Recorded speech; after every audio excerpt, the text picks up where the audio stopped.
Our second Golden Heart inductee was like many of us when we made the decision to join Sigma Phi Epsilon.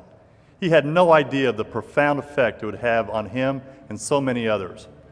He started on a journey that has impacted his career, his family, and dozens of chapters and countless young men and brothers over the 35 years since. Even as an undergraduate, he set the standard for our fraternity, the definition of a major player on campus, or in those days, I guess they called it a BMOC. And as if it weren't enough to set the standard as a campus leader or in his chapter, holding virtually all of the executive positions at some time or another, he did it all and managed to graduate cum laude. But that was in the 1970s, when students, and fraternities in particular, were falling into disrepair. Being a fraternity man was to be part of the dreaded establishment, but he stood out above all of that. The survival of the fraternity movement during those dark days depended on men like him who would hold the torch high and continue to honor the ideals of the fraternity. He did that. You have committed, my brother, your life to developing young men. Someone once counted the number of Carlson Leadership Academies in which you participated, and you have actually attended more CLAs than there have been years since you have graduated. You have always traveled the country far and wide to share your leadership talent as a passionate mentor to our young brothers. Your nomination included a list of superlatives.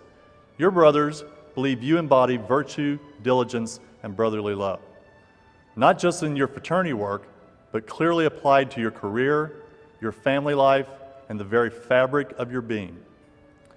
As your career progressed, you served as a district governor or worked directly with chapters wherever you lived. And you have always answered the call from the national fraternity every time, and the calls kept coming, whether it was to develop a national recruitment strategy, serve on the National Leadership Committee, the Volunteer Committee, or even the Conclave Implementation Team. You have always been there when we needed you, and you have always contributed above and beyond the call of duty. We honor you tonight, as you have honored us with your vast contributions for so many years, to call you our Golden Heart brother, the Order of the Golden Heart, my brother, your brother, our Tennessee Wesleyan brother, Stephen J. Taylor.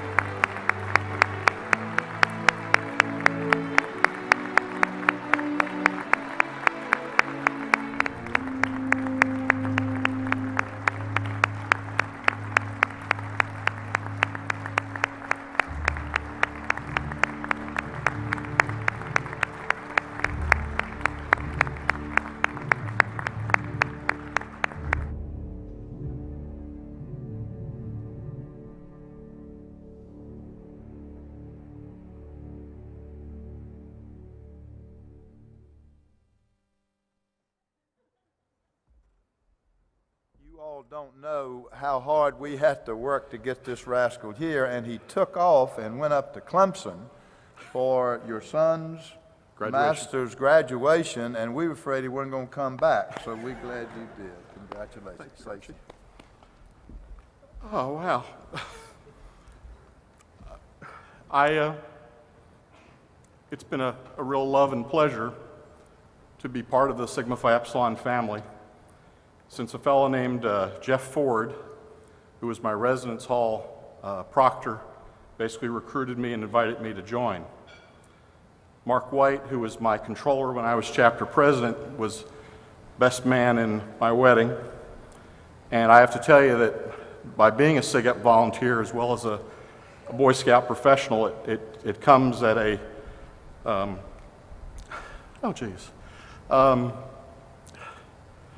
you need a very supportive family to do that. And Cindy and I have been married for 31 years, and God bless her for sending you to me, and our three wonderful sons, Jason, Jared, and Alex. It's been a particularly moving day for us today, Jason getting his master's in public administration from Clemson and getting him off of our payroll. He's looking for a career in public service, and I just want to wish him Godspeed in what he does, and I want to thank and recognize them.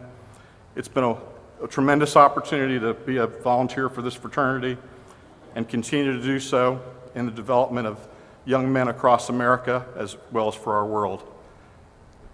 I feel very undeserving of this. The ones that I know are members of the Order of the Golden Heart have certainly done far more than what I have ever done, and I want to thank them for their service. God bless you each and every one, brothers.